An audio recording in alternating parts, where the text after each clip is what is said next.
Our next panelist is Arthur Loevy, who graduated from the University of Michigan Law School in 1963 and has been a member of the Illinois Bar for more than 40 years. Although he has served in a variety of different capacities, including some outside of the law, he resumed practicing law on a full-time basis in 1997. He's a lawyer who has litigated a variety of civil rights claims, including those arising under 42 U.S.C. Section 1983. Please welcome Mr. Loevy.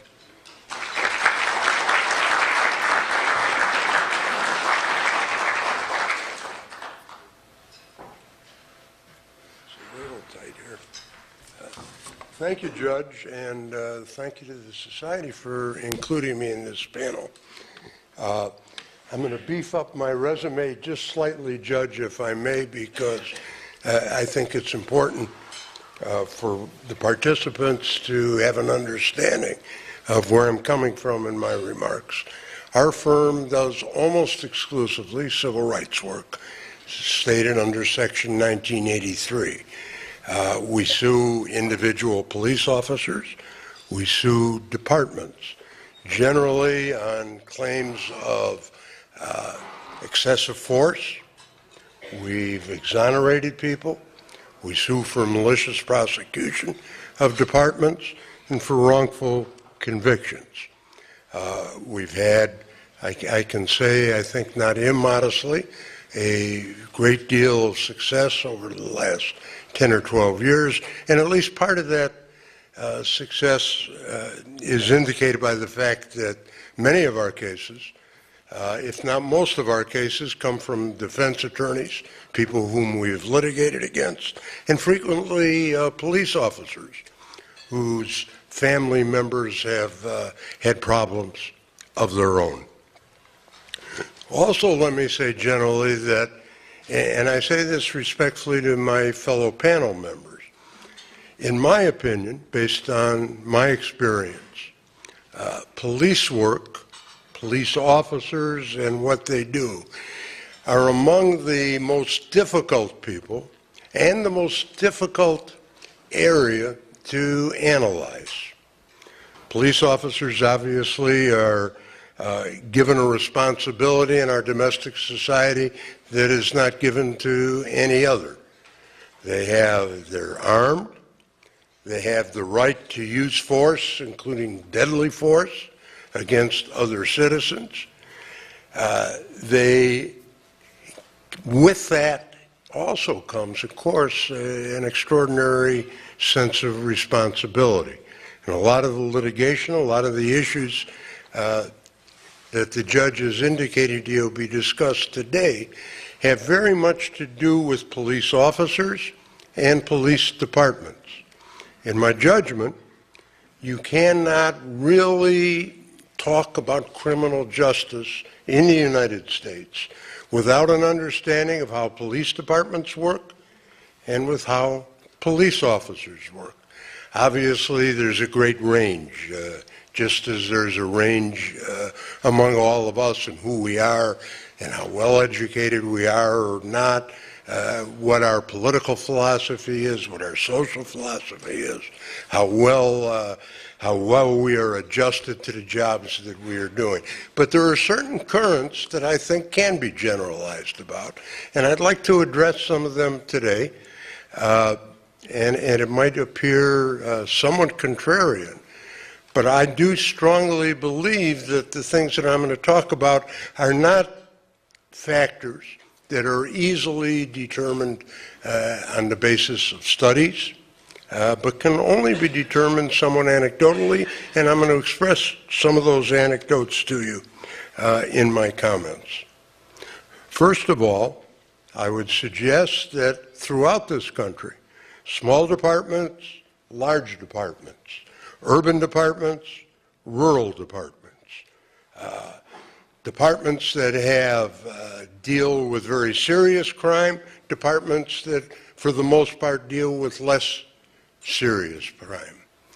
The one theme that runs consistently through police departments is their inherent or maybe learned behavior not to discipline their own.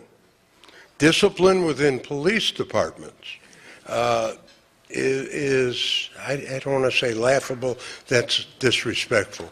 But the fact is, it is inadequate and sorely inadequate. Let me give you just a couple of examples of it.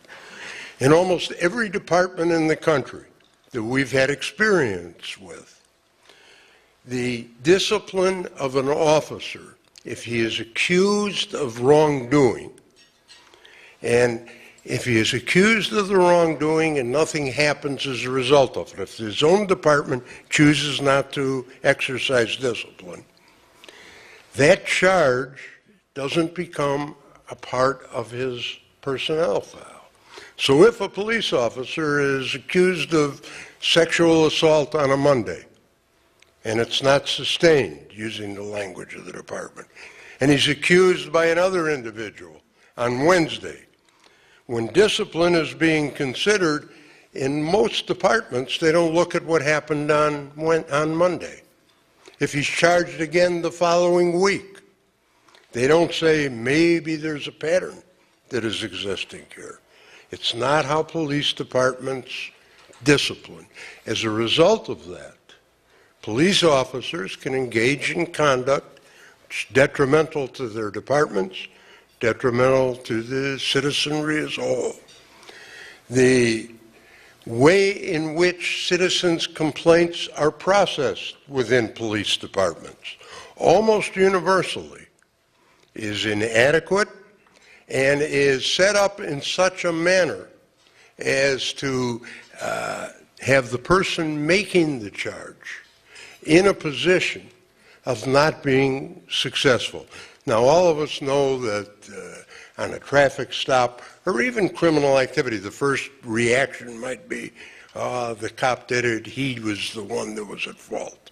He pulled me over for the wrong reason, searched me for the wrong reason.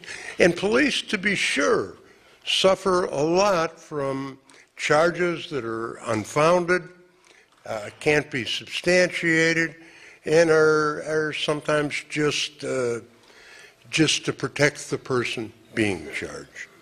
But that does not negate the fact that in police departments all over this country, the strong assumption is the citizen is wrong, the police officer is right, and there is rarely in any department that I've had experience with, and that includes most of the major, well, that's not fair, many of the major departments in this country, I've never seen an internal process that really works the way that it is intended. Just a quick example. We're litigating a case for a man who was wrongfully convicted, slow-witted man, was living on the street at the time he was convicted of a vicious rape. For many factors, his conviction was overturned, and under Section 1983, we are suing on his behalf. Not at the time that it happened. This is now almost 20 years later.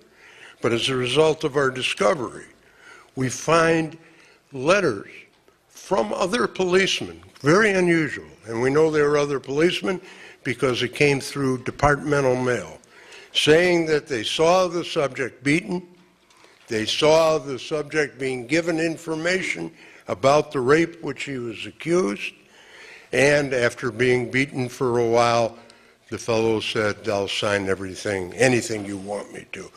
This was internal. It went to Internal Affairs. Internal Affairs didn't turn it over to the prosecutors, didn't turn it over to others who were investigating. That's an extreme example. But anyone that is familiar with the internal affairs departments of most big city departments, I don't think would be surprised. There's another area, too, that's difficult, but in order to, in my judgment, understand the criminal justice system, you have to understand police. And sometimes we call it the thin blue line, sometimes we call it just police protecting other police, but it's what happens. In hundreds and hundreds of cases that we have had that have involved excessive force. One policeman has never testified against another. Recently, we had a case, a young man, I'm getting out of time already, I'm sorry. I'll finish the story. A young man was beaten in the street. A myriad of civilian witnesses, including some clergymen, saw that it happened. He was accompanied by 4 other police officers. The policeman denied the bad conduct. The other 4 police officers were deposed under oath, people that testify in other people's criminal trials, people that testify and can put you into jail, people who raise their hand. One of them said, gee, at the time of the beating, he had to tie both of his shoes. So he walked several feet away, and that's where he was. Second person said, I heard somebody yelling in the crowd, so I left the scene and went there. The third person said, you know, I thought I forgot some keys back in the car. That police officer left the scene to go back. The fourth person said, gee, I saw my partner leaving the scene, so I thought that I would join him. That's how police testify against one another. It's denial and/or it's just I couldn't have seen it because I was doing something else. I don't say any of this as criticism, obviously, of the men and women who put their lives in danger and the men and women who serve their communities well. But I will go back to the point with which I began, and that is for an understanding of the criminal justice system. It takes more than statistics. It takes an understanding of policemen, their departments, and the reality of how they operate. Thank you very much.